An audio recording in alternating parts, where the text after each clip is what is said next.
channel. Sa mga bago pa lang dito, huwag kalimutan mag-subscribe at i-click ang notification bell button sa baba para ma-notify ka sa mga bagong vlog na ipopost ko po dito. Of course, marami tayong mga exciting topics na nakalista na para sa buwan na ito at sa mga susunod na araw.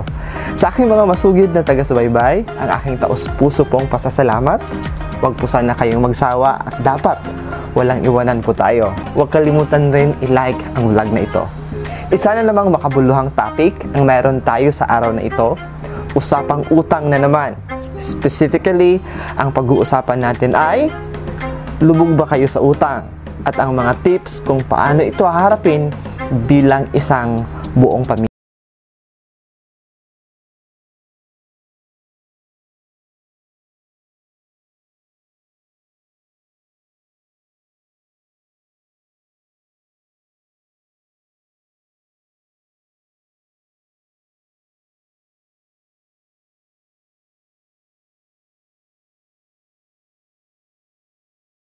Katakot ng lahat ng karamihan sa atin, lalong-lalo na ng pamilya natin.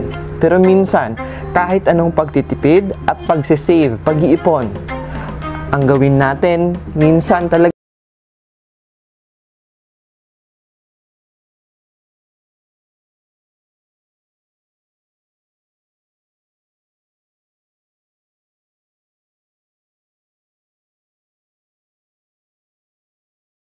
yung problema pinansyal.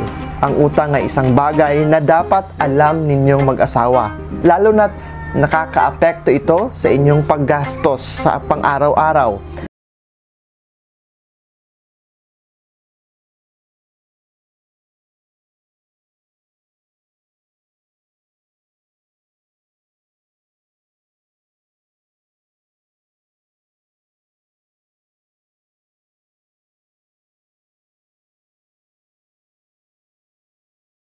Gumawa ng plano.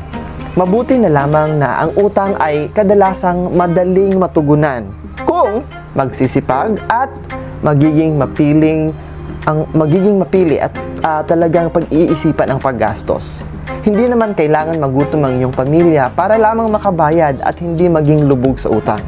Kailangan lamang na magplano para masigurong may nakalaan para sa mga buwanang bayarin at may matitira pa rin para sa pangangailangan sa araw-araw. Maaring kailangan magbawas sa mga luho.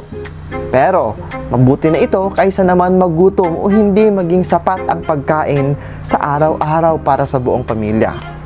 Importanteng gawing priority ang pag-aaral ng mga anak dahil ito ang isa sa mahalagang maibibigay mo sa kanila.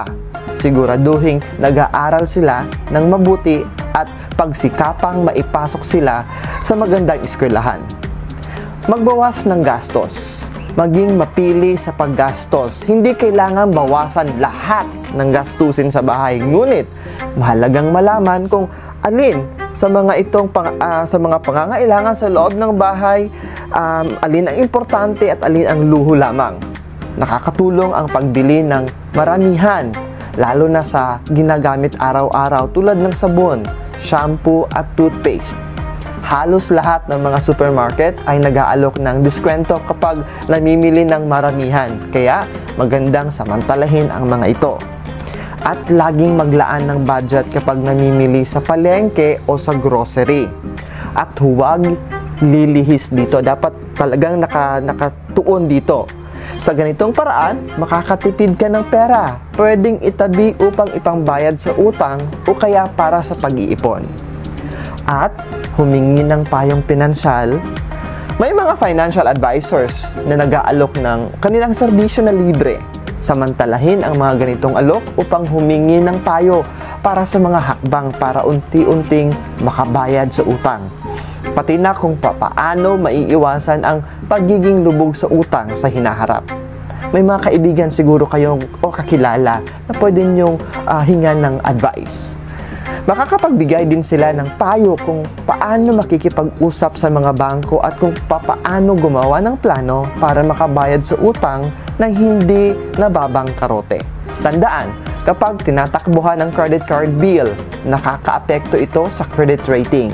Maaring hindi ka makapag-loan sa future. Dahil sa kadalasan, kapag ready nang bumili ng bahay, nandi-decline ang loan.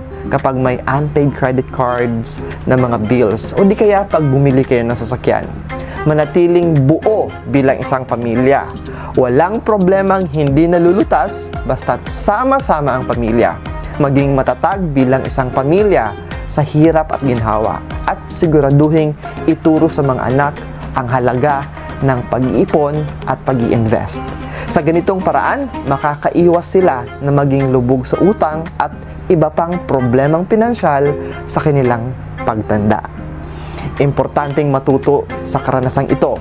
Ituring itong isang problemang kayang lagpasan bilang isang buong pamilya at hindi isang bagay na hindi maiaahon o di kaya hindi ito masusolusyonan.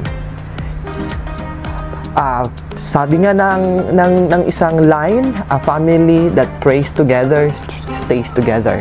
Mahalaga rin na ipagdasal ninyo bilang isang buong pamilya, hindi lamang ang problema sa utang, kundi lahat ng problema na posibleng dumating sa buhay ninyo para ito'y masolusyonan ninyo at harapin ninyo.